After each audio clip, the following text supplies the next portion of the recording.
Exploring New York, Fort Niagara State Park. Welcome to Tommy's Holiday. This New York State Park is 504 acres, located at the mouth of the Niagara River, and is part of the Niagara Falls National Heritage Area. The fort is at a strategic point for the navigation of these waterways. Entering the park, one encounters the earliest lighthouse on the Great Lakes, a castle-style structure that spirals up 61 feet, constructed in 1872 and can be seen for 25 miles. This is the third lighthouse constructed on this spot. Join me on a walk to explore Old Fort Niagara. Old Fort Niagara began construction more than 300 years ago. Located at the mouth of the Niagara River, it controlled access to the Great Lakes and the westward route into the heartland of North America, including the land route around the 182-foot falls.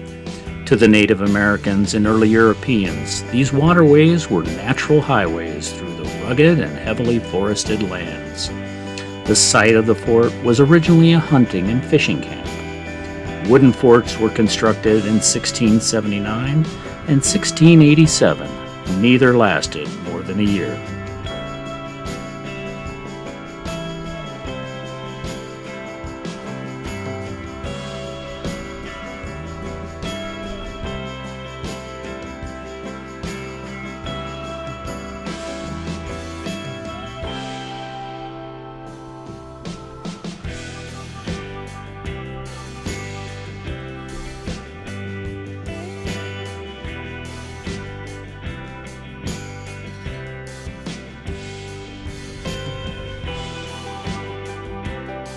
In 1726, French soldiers began construction of La Maison Montjolis, a large stone building known today as the French Castle.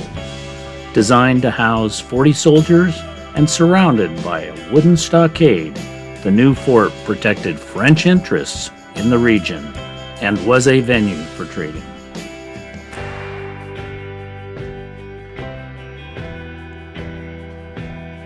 During the visit, I meet up with a French Marine to learn about the uniform and how to shoot a flintlock musket.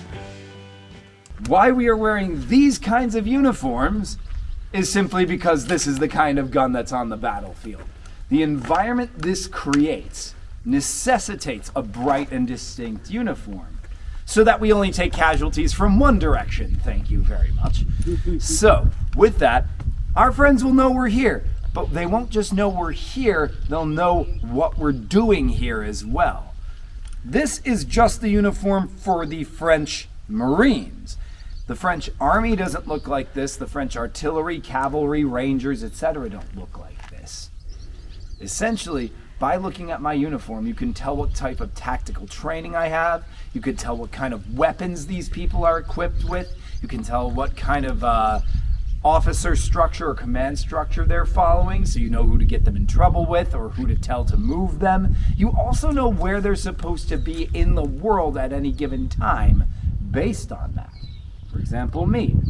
You should never be seeing a French Marine at home in mainland Europe for long. We are the foreign army. We should be somewhere in the colonies, somewhere in the wild areas of the world, pushing France's agenda there. And to do that, of course, we have our musket. That's what we're trained in. We're trained in guerrilla tactics and regular tactics. We're given our little hatchet here for survivalism's sake because we are trained to last for years at a time without direct logistical support. And you can know if things get too hairy in the new world, as long as nobody sees us, we are licensed to perform, less than savory battle time tactics on the enemy to get them to force surrender. So, all of this just from looking at the uniform. That is the purpose of this, not just for visibility, but for command and control as well. So what I'm about to describe to you is pretty much your standard issue flintlock for every European country in 1759. So this right here functions in much the same way as all of those do too. So one size fits all. You pull the trigger and a sharpened piece of flint should flip forward and strike a piece of steel. which should make sparks, which should fall here onto a trail of gunpowder. That trail of gunpowder should burn like a fuse into the barrel, which should light off the powder in the barrel, which should explode, which should push a musket ball this way out the end of the gun. Any form of extreme weather can cause the gun to misfire, whether it be too rainy, too windy, too snowy, too icy, too foggy, too damp, too muggy, too cold, or too dry. Essentially, everything can cause the gun some sort of chance of misfire. This musket is still lethal to 300 yards away, but it is only accurate to 100 yards away. Let me show you what that looks like on a one-man scale here. It starts with a cartridge. It's basically just a paper tube full of gunpowder and a small lead musket ball. You tear that open with your teeth. You pour a small amount of the powder into the side of the gun, just enough to catch the spark. The rest of the powder and the musket ball and the paper all have to be rammed down the barrel to stop the musket ball from rolling out the end of the barrel as you point downhill. Advantage of a musket ball that's 2 calibers too small is it'll just fall right down in there and it'll save you some loading time. 1. Perfect timing. So what you guys have just seen was the discharge of one musket going off. The battlefield is not one musket going off. It's 3,000 of these things going off at the same time every 15 seconds.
The British targeted the fort during the French and Indian War, and in 1759, after a 19-day siege, took the fort from the French. To guard against attacks, the British built 2 stone redoubts in 1770 and 1771. In spite of these improvements, the fort was in decrepit shape by the outbreak of the American Revolution in 1775. Over the next 8 years, the British expended a great deal of effort on the fort to protect their link to the West.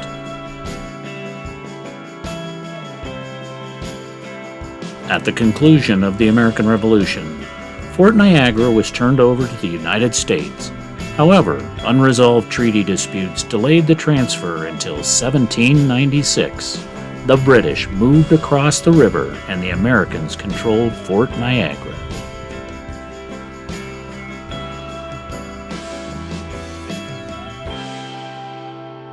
The War of 1812 saw Fort Niagara on the front lines of conflict with the British at Fort George across the river.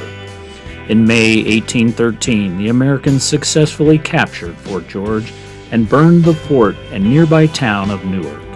The British secretly crossed the river and captured Fort Niagara, and it remained in British hands until the end of the war.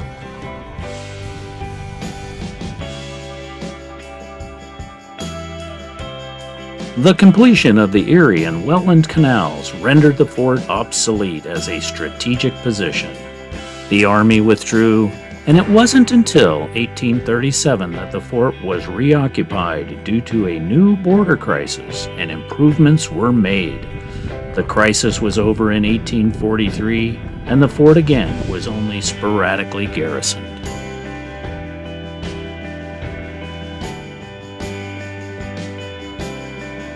The American Civil War saw improvements to the fort due to a British alliance with the Confederacy. New construction of brick ramparts began in 1863 and were completed at the end of the war. A garrison arrived in 1865 and construction began on modern living quarters. This was the beginning of new Fort Niagara.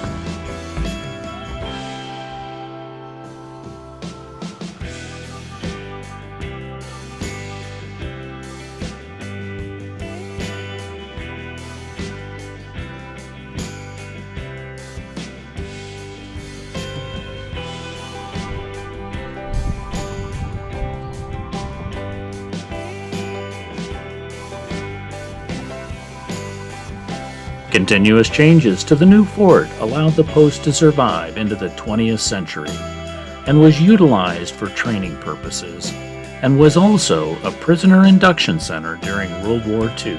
Plans for the state park began in the 1940s, but it was not until the end of the Korean War and the decommissioning of the fort in 1963 that the park plans were implemented. Only a few of the buildings remain, and the park receives thousands of visitors annually. Exploring Fort Niagara, with all its history, gave me an appreciation of the lifestyle of these explorers and the battles of the region and the fort. The flintlock demonstration was fabulous, very informative, a great day for this adventure. Thanks for watching Tommy's Holiday.